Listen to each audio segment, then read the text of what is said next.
Halo semuanya, Sobat Bintang Mulia Homeschooling. Terima kasih Anda saat ini sudah mampir di channel kami, Bintang Mulia Homeschooling. Channel ini kita khusus peruntukan untuk kita membahas semua hal tentang pendidikan. Khususnya adalah pendidikan yang memang berkemajuan. Nah, akhir tahun 2021 kemarin, seperti yang saya tuliskan di website Bintang Mulia, Anda nanti bisa cek di www.bintangmulia.org. Di situ coba masuk ke menu info. Nah, di situ ada beberapa hal yang saya tuliskan. Salah satunya adalah tentang pergantian kurikulum. Tadi saya mengatakan bahwa Desember 2021 kita lumayan anget nih, katanya mau dibuatkan kurikulum yang baru. Kurikulum baru ini disebut sebagai kurikulum prototype atau orang masih umum menyebutnya kurikulum 2022. Nah, kurikulum ini itu rencananya nanti akan menyempurnakan dari kurikulum 2013 yang lalu. Nah, dasar dari pengembangan kurikulum yang baru ini adalah ternyata setelah 2 tahun kemarin kita kena pandemi, kurikulum kita itu dia tidak fleksibel ternyata ya. Lalu kemudian dari segi yang lain dilihat kurikulum darurat yang diberlakukan.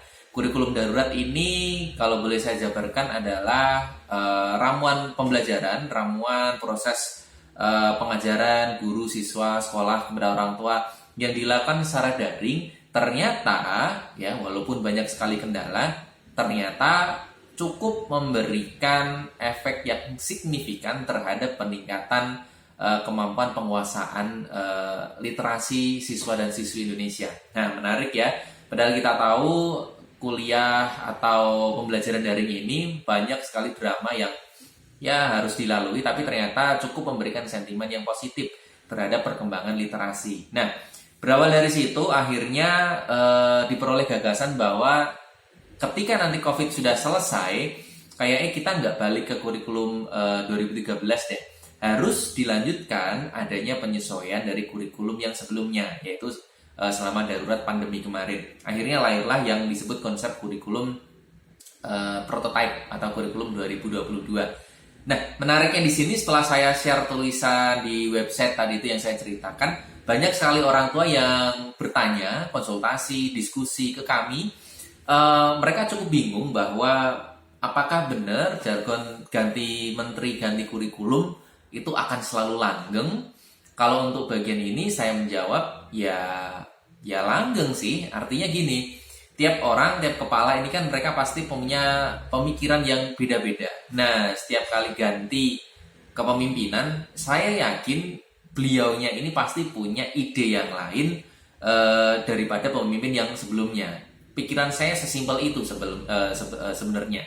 Cuman memang hal yang perlu diperhatikan ini kan banyak sekali. Kalau kita mau mengganti sebuah kurikulum, kita lihat dulu benchmark-nya adalah kurikulum yang kemarin itu sudah benar atau enggak. Artinya terbukti ada kegagalan di sana, kesulitan melaksanakan atau tidak kan gitu. Nah, itu digunakan untuk urgensi kita mengganti kurikulum, ya kan? Nah, kurikulum prototype ini sebetulnya lahir juga karena dinilai kurikulum kita itu terlalu banyak bebannya, baik itu beban ke guru maupun beban ke siswa. Kalau beban ke siswa, kita bisa lihat bahwa anak-anak kita itu belajarnya dia nggak bahagia. Saya khawatir loh itu. Anak-anak kita ternyata selama ini mereka belajar di sekolah atau di manapun itu ternyata mereka tidak bahagia, ya kan? Dari mana bisa dikatakan indikator tidak bahagia itu? Salah satunya adalah ternyata mereka berangkat ke sekolah itu bukan karena berawal atau berangkat dari satu pemahaman bahwa dia memiliki rasa penasaran terhadap satu hal tertentu. Ternyata nggak itu.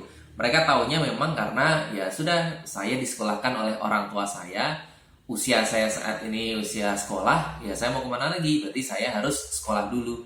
Nah, ternyata ya sesederhana itu. Padahal kalau kita menilik tentang pendidikan, sekolah, dan segala macamnya itu terjadi bukan karena sebuah paksaan. Justru mereka itu terjadi karena adanya rasa penasaran, ya, haus akan wawasan. Mereka ingin mencari tahu sesuatu, menggali terus, dan akhirnya mereka menemukan suatu proses yang menyenangkan, yaitu tadi proses belajar mengajar. Anak-anak kita tuh ke sekolah bawa buku bermacam-macam loh ya, tasnya itu sampai berat banget. Mereka dalam satu kurun belajar satu hari aja itu dia antara 6 sampai 7 jam itu bisa membawa buku paket ya yang tebel-tebel itu bisa 5 sampai 6 buku pelajaran. Belum nanti buku tulis, catatan dan lain sebagainya. Oke, mungkin Ayah dan Bunda semuanya bisa mengatakan sekarang kan zamannya digital. Anak-anak saya berarti sudah bisa mengakses itu semuanya dengan file buku. Boleh, silahkan. Tapi serius, kenyataannya adalah mayoritas siswa-siswi kita itu masih berada di level cetak semuanya ya. Belum semuanya menggunakan gawai, belum. Nah, artinya di situ ada semacam keterpaksaan, ada semacam bahwa dia itu belajarnya berdasarkan cetakan-cetakan yang sudah ditentukan oleh pemerintah. Terus kemudian kapan mereka bisa mengembangkan dirinya? Itu siswa. Dari guru juga sama sebetulnya. 6 jam belajar di sekolahan, di kelas, ternyata itu dia bisa membunuh kreativitas guru. Apalagi ternyata ketika kita mempersiapkan persiapan pembelajaran, di sana itu banyak sekali aturan yang harus kita taati ya, ada silabus, RPP. Alih-alih itu mengembangkan kreativitas dalam menyusunan proses pembelajaran, justru itu malah membebani guru karena selalu berurusan dengan dokumen, kertas, dan segala macamnya. Padahal itu tidak terlalu penting, tidak terlalu dibutuhkan ketika ada semacam inspeksi dari dinas misal. Paling hanya sebatas itu aja. Jadi kebermanfaatannya itu dirasa kecil. Ternyata itu semua yang mendasari kurikulum itu harus berubah. Jadi betul kalau memang ya boleh dikatakan nanti kurikulum pasti akan berubah lagi, boleh. Selama belum menemukan yang benar-benar pas, kurikulum akan selalu berubah.